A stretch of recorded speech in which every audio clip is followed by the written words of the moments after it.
بسم الله الرحمن الرحيم نحمده ونصلي على رسوله الكريم اما بعد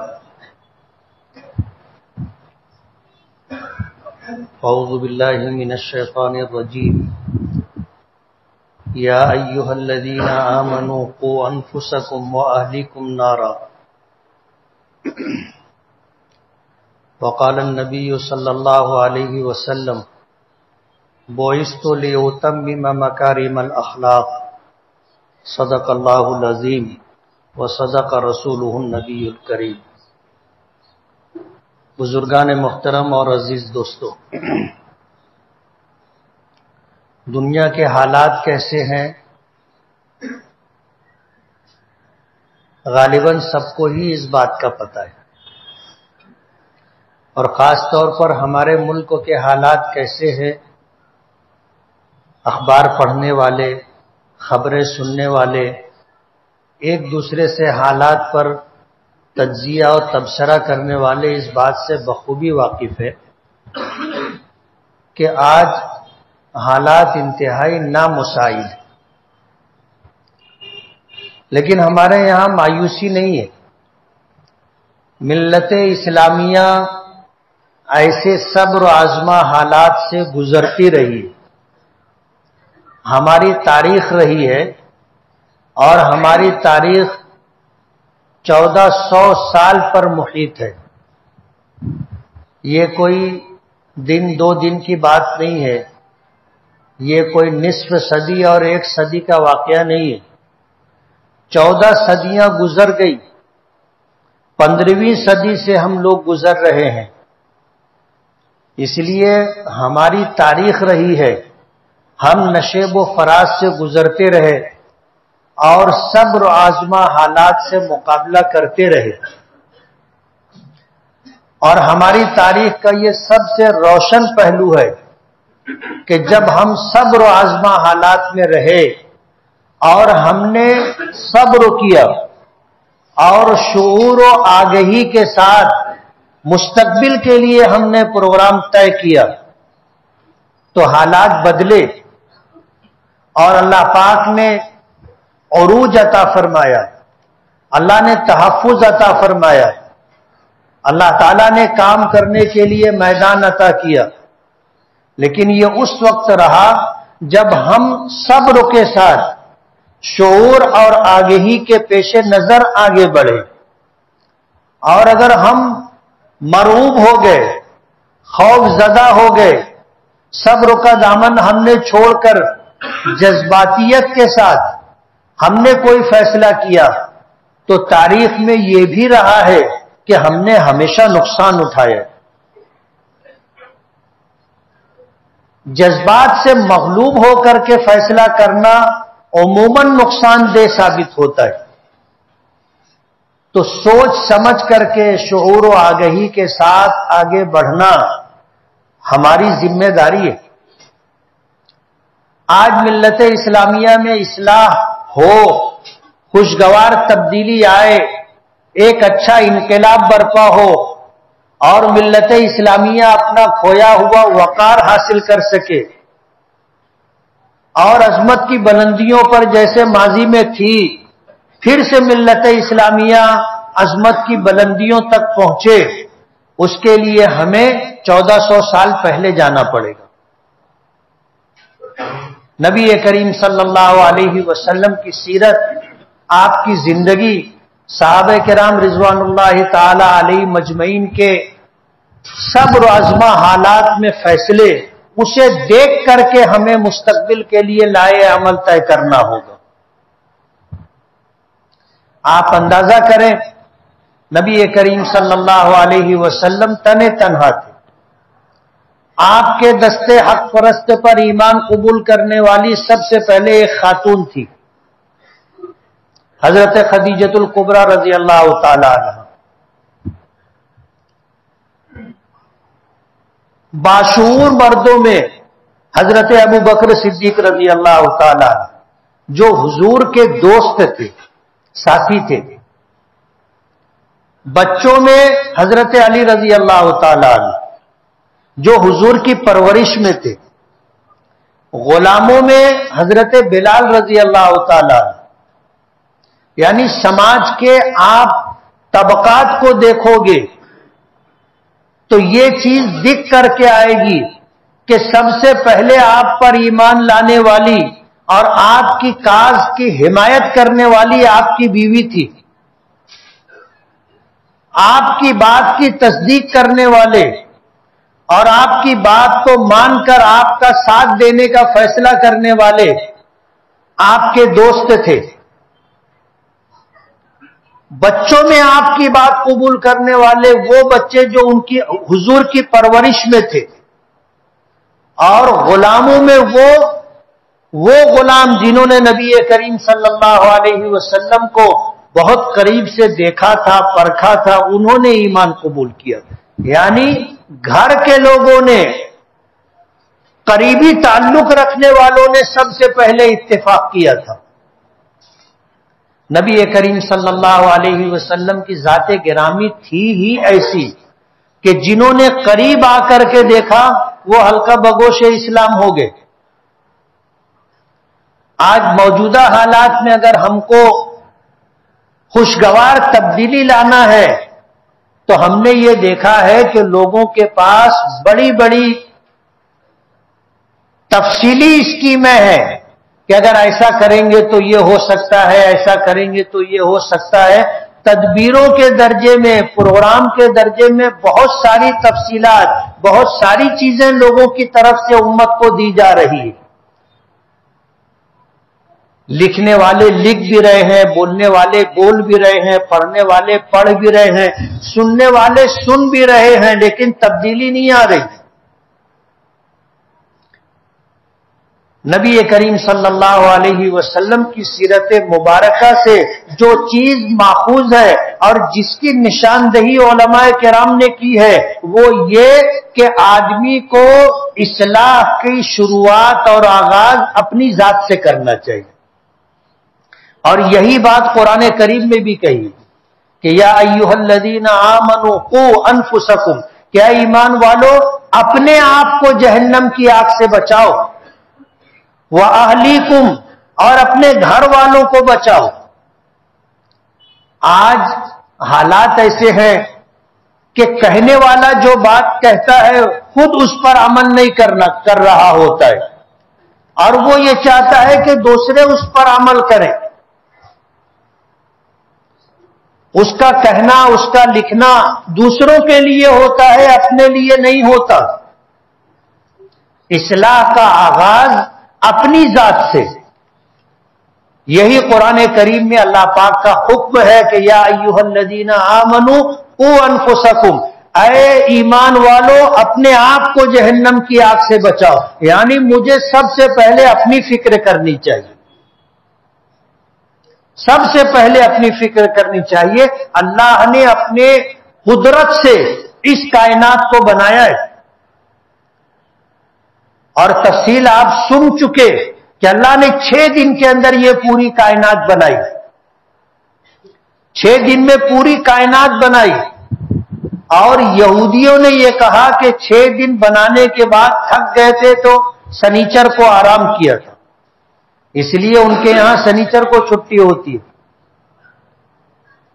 اللہ کے نبی صلی اللہ علیہ وسلم نے ہمیں بتایا کہ اللہ پاک نے جب نصارہ کو اس بات کا اختیار دیا کہ وہ اپنے لیے کوئی دن منتخب کرے تو انہوں نے اتوار کا دن چنا۔ آج دنیا میں ان کی اکثریت ہے۔ حضرت عیسیٰ علیہ نبینا علیہ الصلوۃ والسلام نے جب یہ بات فرمائی تھی کہ من انصاری الی اللہ، اللہ کے دین کی مدد کرنے کے لیے کون میرے ساتھ ہمت کے ساتھ کھڑا ہوتا ہے، من انصاری الی اللہ، کون میرا مددگار بنے گا؟ قال الحواریون نحن انصار اللہ، تو ان کے دوستوں نے، ان کے ساتھیوں نے اور ان کے ماننے والے لوگوں نے یہ بات کہی تھی، نحن انصار اللہ، ہم اللہ کے مددگار ہیں، ہم آپ کی مدد کریں گے، ہم اللہ کے دین کی مدد کریں گے۔ آپ دیکھو انہوں نے جو بات کہی تھی اپنی بات میں سچے تھے، وہ انہوں نے اتنی محنت کی تھی کہ آج دنیا میں مذہب کے اعتبار سے ماننے والی سب سے بڑی قوم اگر کوئی ہے تو وہ نصارہ ہے، عیسائی، کرسچن ہے. اور یہی بات نبی کریم صلی اللہ علیہ وسلم نے حجۃ الوداع کے موقع پر فرمایا تھا.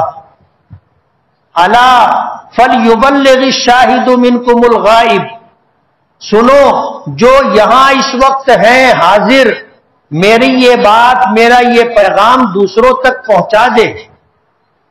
تو صحابہ کرام رضوان اللہ تعالی علیہ مجمعین کی تعداد 1,24,000 سے زیادہ تھی. پورے جزیرۃ العرب کے اندر صحابہ کرام کی قبریں اگر آپ گنو گے، شمار کرو گے، تو بڑی سے بڑی تعداد جو حافظ ابن حجر عسقلانی رحمت اللہ علیہ نے فتح الباری میں لکھی ہے وہ 18,000 ہے. پورے جزیرۃ العرب کے اندر 18,000 صحابہ کرام کی قبریں ہیں، جبکہ حضور کے ساتھ حجۃ الوداع کے موقع پر جو لوگ موجود تھے صحابہ کرام، ان کی تعداد 1,24,000 سے زیادہ تھی. 18,000 کو چھوڑ کر کے 1,00,000 سے اوپر صحابہ کرام جو تھے انہوں نے اپنا گھر چھوڑا، اپنا خاندان چھوڑا، اپنے بیوی بچے چھوڑے اور اللہ کے پیغام کو لے کر کے دنیا میں نکل گئے، واپس گھر نہیں پہنچے، پتہ نہیں کہاں کہاں گئے.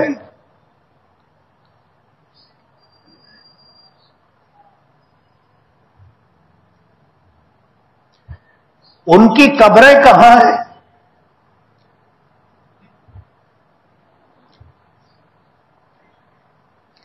کہیں کہیں خال خال اس طرح کی معلومات ملتی ہے کہ یہاں پر ایک صحابی رسول کی قبر ہے.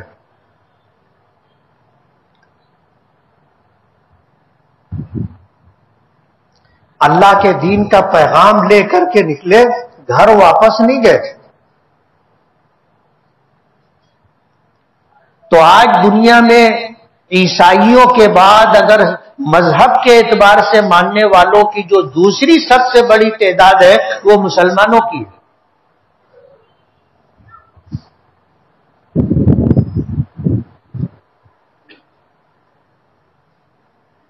صحابہ کرام بھی اپنے قول و عمل میں سچے تھے، اور جہاں گئے اگر وہاں دین پھیلا، لوگوں نے دین اختیار کیا، قبول کیا، تو ان کی زندگیوں کو دیکھ کر کے کہ وہ جو کہتے تھے پہلے اس پر خود عمل کرتے تھے. قرآن کریم میں یہی حکم ہے، قوا انفسکم، اپنے آپ کو جہنم کی آگ سے بچاؤ. دوسرے نمبر پر وَأَهْلِكُمْ، اپنے گھر والوں کو جہنم کی آگ سے بچاؤ. آپ اصلاح کا آغاز اپنی ذات سے کرو، اصلاح کا آغاز اپنے گھر سے کرو. پلاننگ پروگرام بہت سارے ہیں، لیکن مصیبت یہ ہے کہ آدمی چاہتا ہے کہ دوسرے عمل کریں، خود عمل کرنے کے لیے تیار نہیں ہوتا. اور ان کی زندگیاں دیکھ لو تو دکھ کر کے آتا ہے کہ یہ جو کہتے ہیں وہ کرتے نہیں ہیں. یا ایھا الذین آمنوا لم تقولون ما لا تفعلون. صحابہ کرام میں کچھ لوگ تھے جو آپس میں اس بات کی چرچا کیا کرتے تھے کہ اللہ تعالیٰ کو کون سا عمل پسند ہے، جو کام اللہ کو پسند ہوگا وہ ہم کریں گے. اللہ پاک نے پھر جو ہے جہاد کا حکم نازل فرمایا. جب جہاد کا حکم آیا تو بہت سارے لوگوں کو چپ لگ گئی، لیکن اکثریت صحابہ کرام کی ایسی تھی کہ تؤمنون باللہ ورسولہ وتجاہدون فی سبیل اللہ باموالکم وانفسکم. اللہ نے فرمایا تم اللہ اور اس کے رسول پر ایمان لاؤ، یہ اللہ کو پسند ہے. اور یہ فرمایا کہ اپنے مالوں کو اور اپنی جانوں کو لے کر کے تم اللہ کے راستے میں اللہ کے دین کی حفاظت کے لیے، اللہ کے دین کی تبلیغ کے لیے اور اللہ کے پیغام کو عام کرنے کے لیے تم اللہ کے راستے میں نکلو. اور دین کے دشمنوں سے اگر سامنا ہو تو پھر اپنی جان اللہ کے راستے میں قربان کرو. صحابہ کرام نے کیا.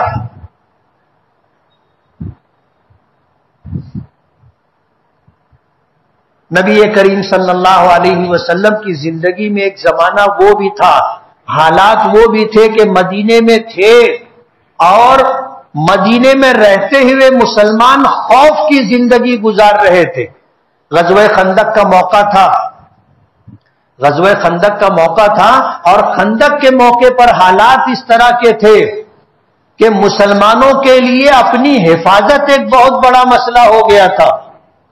مکے والوں نے اس زمانے میں اتنی بڑی فوج جمع کی تھی، تمام عرب قبائل کو لے کر کے 24,000 کا لشکر تیار کیا تھا اور مدینے پر چڑھ کر کے آئے تھے. اللہ کے رسول صلی اللہ علیہ وسلم نے مشورہ کیا کیا کرنا چاہیے. حضرت سلمان فارسی رضی اللہ تعالی عنہ نے مشورہ دیا کہ میں ملک فارس کا رہنے والا ہوں اور وہاں کے حالات ایسے ہیں کہ ہمیں دشمنوں کی آنے والے راستوں میں ہم خندق کھود دیتے.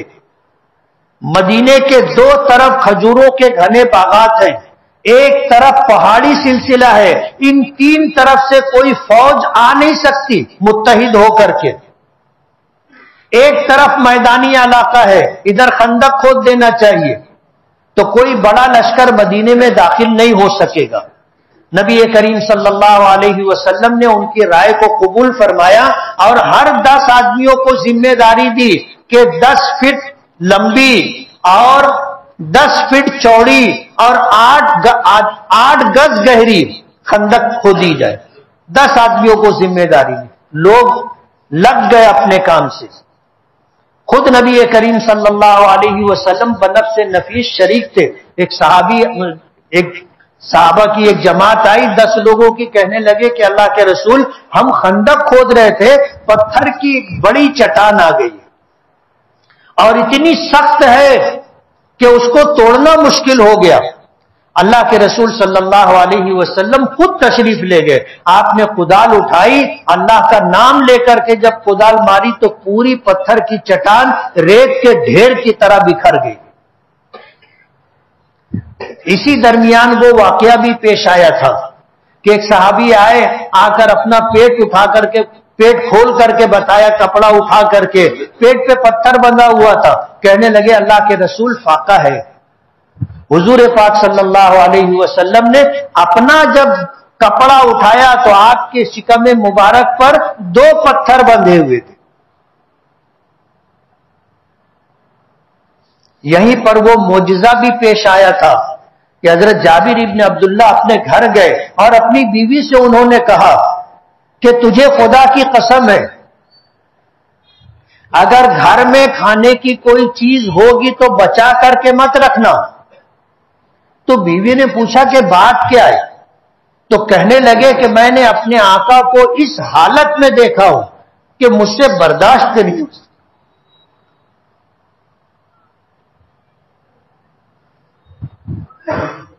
تو بیوی نے کہا تھا گھر میں کیا ہے آپ کو پتا ہے؟ ایک بکری کا بچہ ہے، تھوڑے سے جو ہے، بس گھر میں کھانے کے لیے اور کچھ نہیں ہے.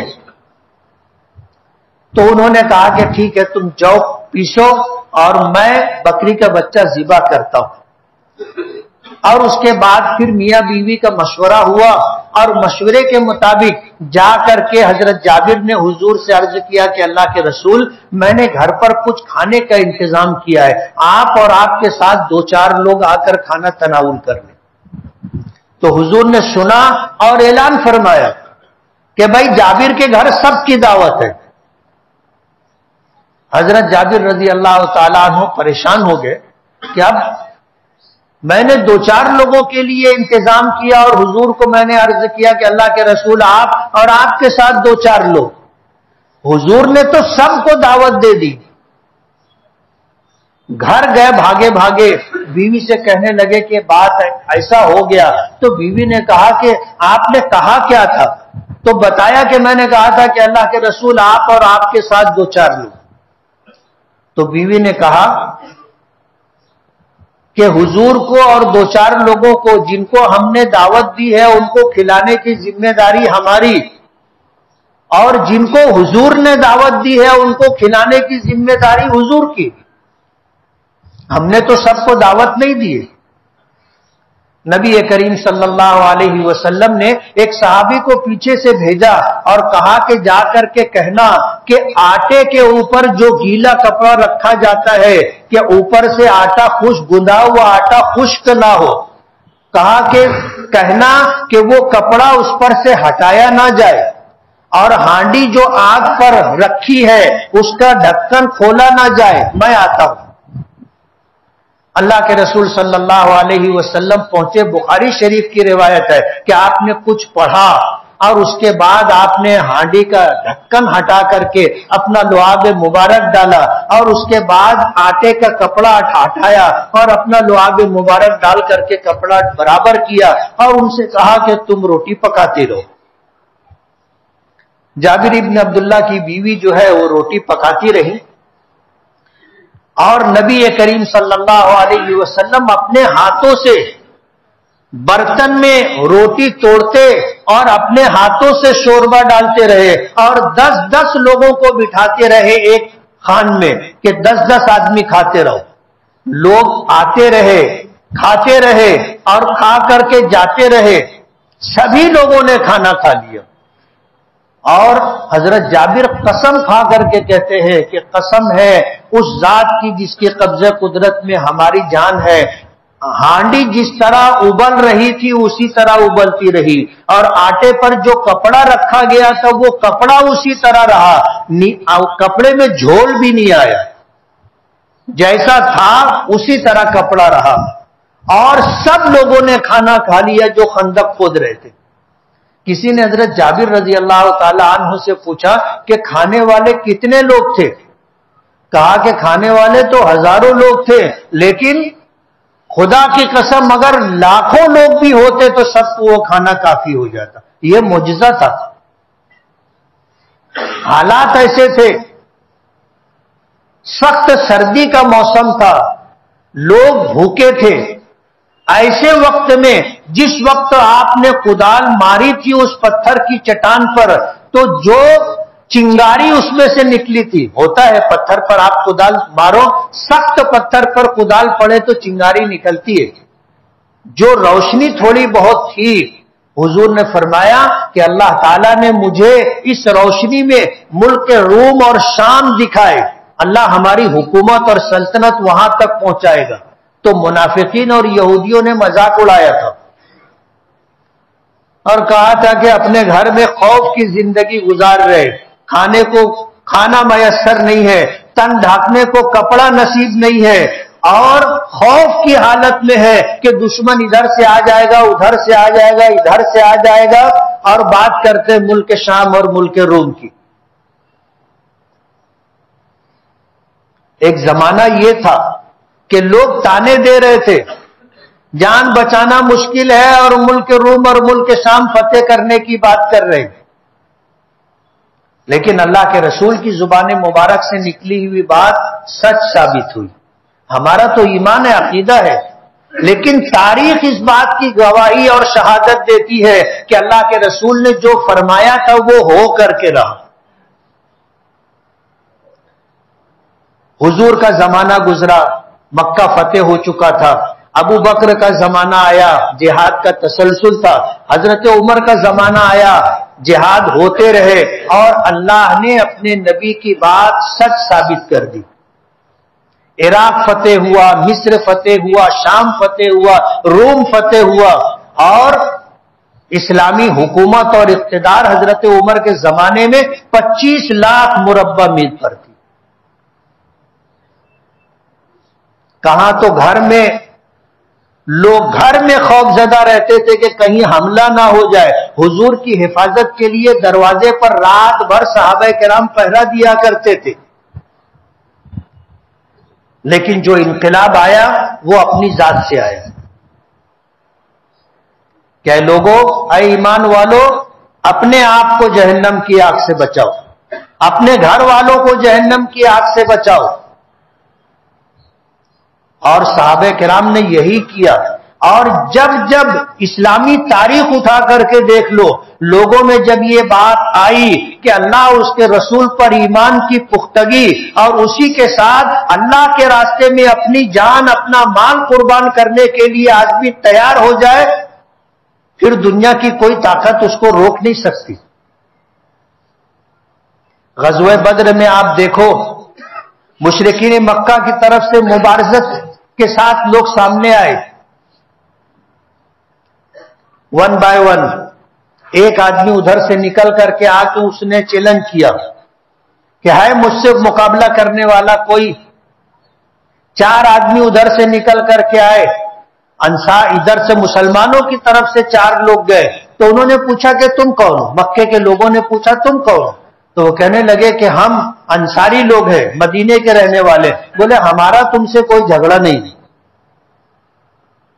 ہمارا تم سے کوئی جھگڑا نہیں ہے اور ہمارا تمہارا کوئی مقابلہ بھی نہیں، تم واپس جاؤ، ہمارے لوگوں کو بھیجو جو مکہ چھوڑ کر کے مدینہ آئے۔ تو ادھر سے پھر مہاجرین نکلے۔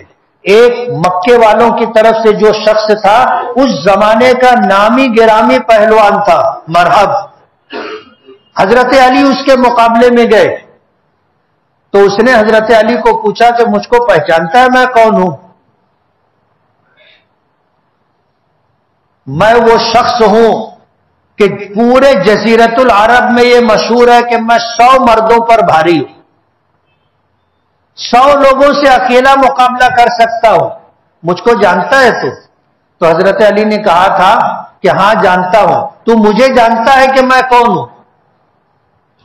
کہا کہ میں ابو طالب کا بیٹا علی ہوں، اور میں ایسا شخص ہوں جس کو موت زندگی سے زیادہ عزیز ہے، اللہ کے راستے میں مرنا زندہ رہنے سے زیادہ پسند ہے، میں وہ شخص ہوں۔ مقابلہ ہوا، حضرت علی نے مار دیا، گردن اتار لی۔ اور ظاہر بات ہے جو آدمی مرنے سے نہیں ڈرے، اس سے زیادہ خطرناک آدمی کوئی دوسرا نہیں ہو سکتا۔ صحابہ کرام اپنی جان ہتھیلی پر نکلے، اور اللہ کا وعدہ ہے اور سچا وعدہ ہے، آپ بہت دور مت جاؤ، ابھی افغانستان دیکھ لو، امریکہ جیسی سپر پاور طاقت ناٹو کی فوجیں لے کر 24 ملکوں کی فوجیں افغانستان میں پڑی تھی، اور افغان مجاہدین جن کو طالبان کہا جاتا ہے، جب یہ مقابلہ کرنے پر آئے اپنا گھر چھوڑ کر کے نکلے، 20 سال گھر واپس نہیں گئے، اس لیے کہ جو گھر جائے گا وہ پکڑا جائے گا۔ 20 سال تک سپر پاور سے لڑتے رہے۔ 20 سال کم عرصہ نہیں ہوتا، 20 سال لڑتے رہے، اور امریکہ اور ناٹو کی فوجیں 24 ملکوں کی متحدہ طاقت مل کر کے ان افغان مجاہدین کو زیر نہیں کر سکی۔ مجبور ہو کر قطر جیسے اسلامی ملک سے کہا کہ ہماری بات کرواؤ، ہماری بات کرواؤ۔ لڑتے لڑتے 20 سال میں کس بل نکل گئے تھے، بات کرواؤ۔ جب بات کرنے کے لیے بیٹھے تو افغان مجاہدین نے جس طرح بات کی تو قطری شہزادوں نے ان سے کہا کہ یہ امریکی فوج کے جنرل ہیں، آپ ان سے بات کریں تو تھوڑا سوچ سمجھ کے بات کریں۔ تو ان افغان مجاہدین نے جواب دیا تھا کہ یہ تمہارے باپ ہو سکتے ہیں، ہمارے باپ نہیں ہے، ہم جیسے بات کر رہے ہیں ایسے ہی بات کریں گے اور یہ سنیں گے۔ بات ہوتی رہی۔ افغان مجاہدین کی ایک شرط تھی، ہماری تمہاری بات صلح کی اسی وقت مکمل ہوگی جب تم یہ ہمارا ملک کو خالی کر کے جاؤ گے۔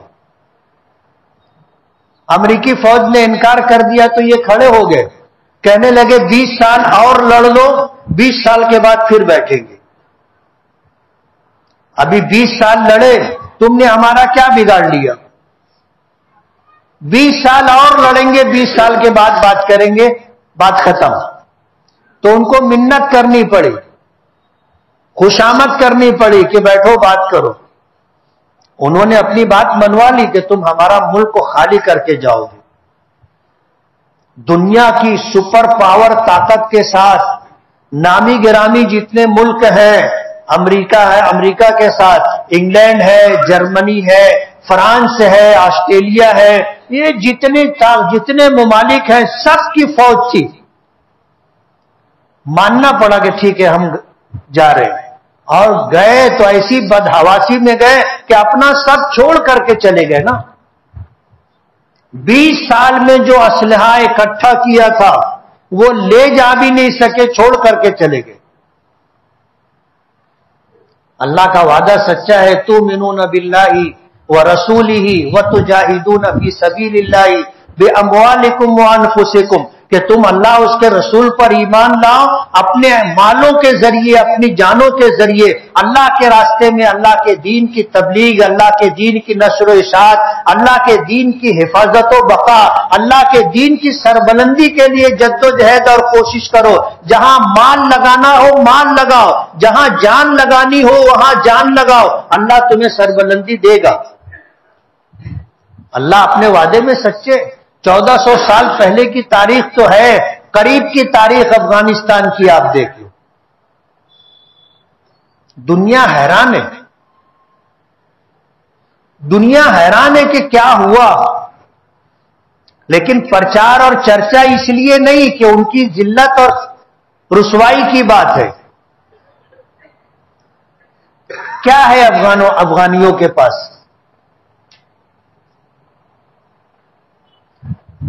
اسباب کے درجے میں کچھ بھی نہیں ہے، لیکن ایمان ہے اور جذبہ جہاد ہے. 20 سال تک لڑتے رہنا سپر پاور سے.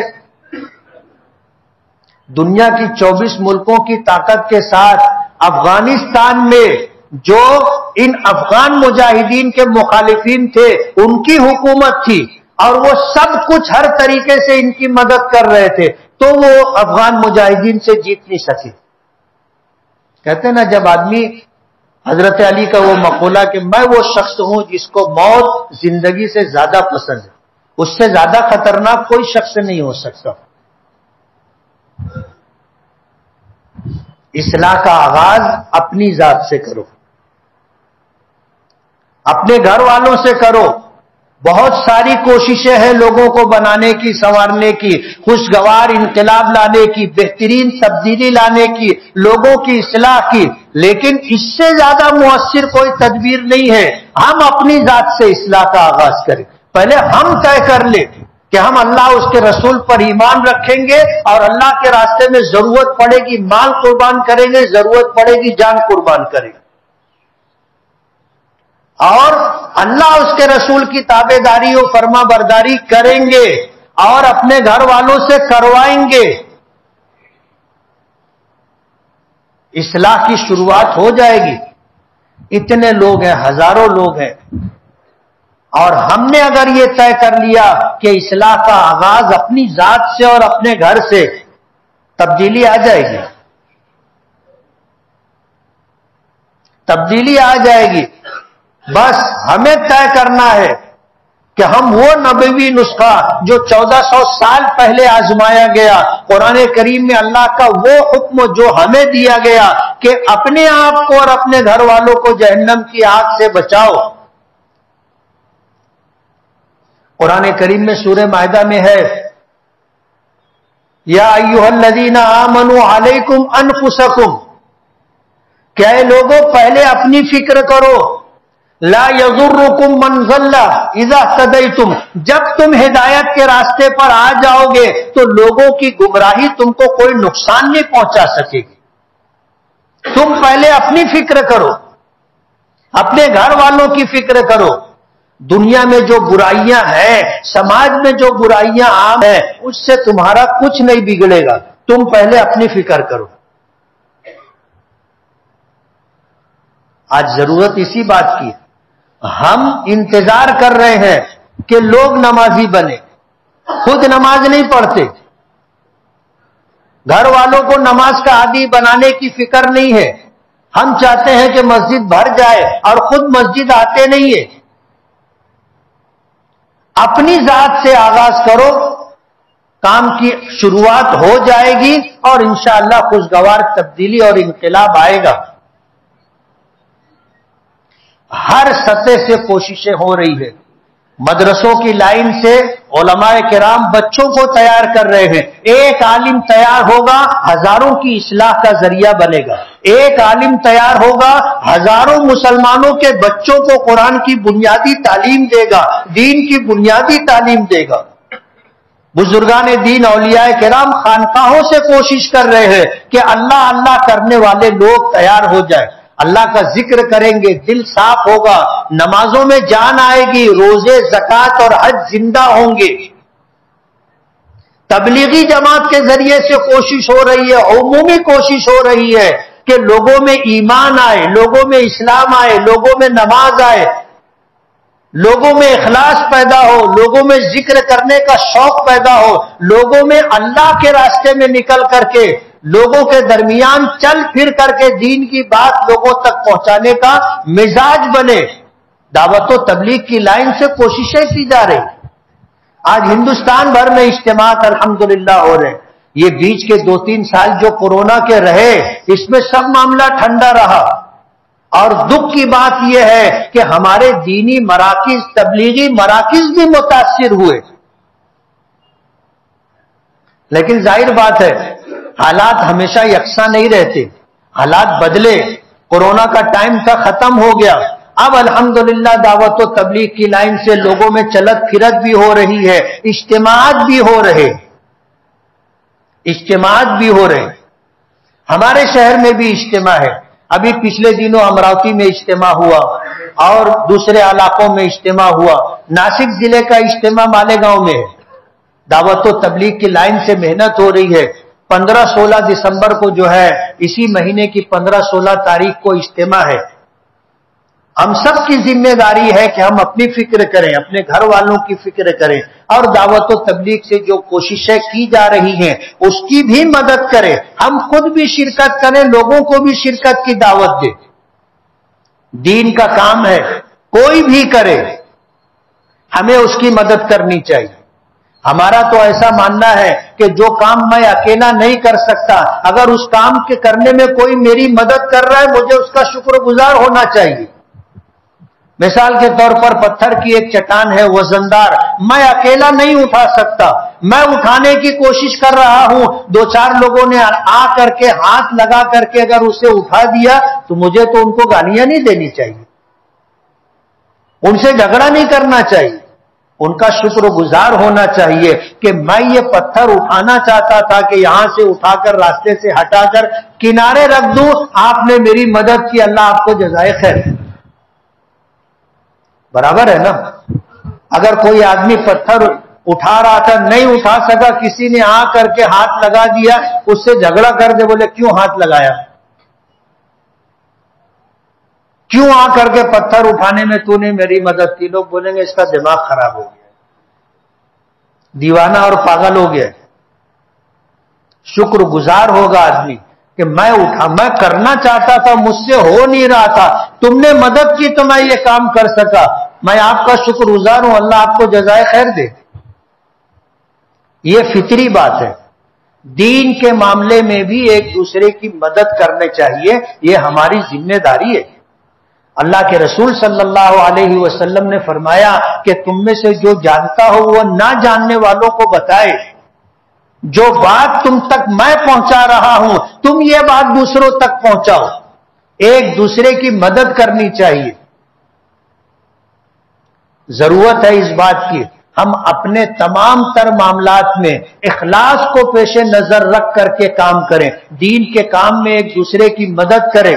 اور جب ہم یہ مزاج بنائیں گے تو ہی ہمیں کامیابی ملے گی. اور اگر ہمارا مزاج یہ ہوا کہ بھئی پتھر اٹھانے میں تم نے کیوں مدد کی, وہ چھوڑ کر کے جھگڑا چالو کر دے تو پتھر وہیں پڑا رہے گا اور ایک نیا مسئلہ پیدا ہو جائے گا. اجتماع ہو رہا ہے, سبھی لوگوں کو شرکت کرنی چاہیے. اللہ اس کے رسول کی بات ہوگی, دعوت و تبلیغ کی بات ہوگی, نہ معلوم کس کی بات سے اللہ پاک زندگیوں میں خوشگوار تبدیلی اور انقلاب لے آئے. بسا اوقات ایک جملہ آدمی میں تبدیلی لانے کا ذریعہ اور سبب بن جاتا ہے. تو ضرورت اس بات کی ہے کہ ہم لوگ تمام تر معاملات کو ایک کنارے رکھ کر کے اللہ کے دین کے مددگار بنے. یا ایھا الذین آمنوا کونوا انصار اللہ، کہ اے ایمان والو اللہ کے دین کے مددگار بنو. تم اللہ کے دین کی مدد کرو گے، اللہ تمہاری مدد کرے گا. وَلَيَنْصُرَنَّ اللَّهَ مَن يَنْصُرُهُ، کہ جو اللہ کے دین کی مدد کرے گا اللہ ان کی مدد کرے گا. یہ قرآن کریم کی آیت کا ایک ٹکڑا ہے جو میں نے پڑھا.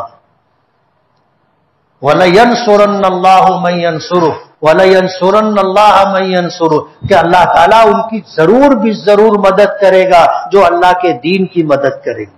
آج اگر ہم یہ چاہتے ہیں کہ ہم خوشحالی کے ساتھ مطمئن زندگی گزارے، جان مال دین و ایمان عزت و آبرو اور ہمارے دینی مراکز مساجد خانقاہیں محفوظ رہیں آباد رہیں، تو ہمیں دین کا کام کرنا ہوگا اور دین کا کام کرنے والوں کی مدد کرنی ہوگی. تو انشاءاللہ ہماری زندگی میں بھی تبدیلی آئے گی. اللہ تعالی ہمیں عمل کی توفیق عطا فرمائے. وآخر دعوانا ان الحمدللہ رب العالمین.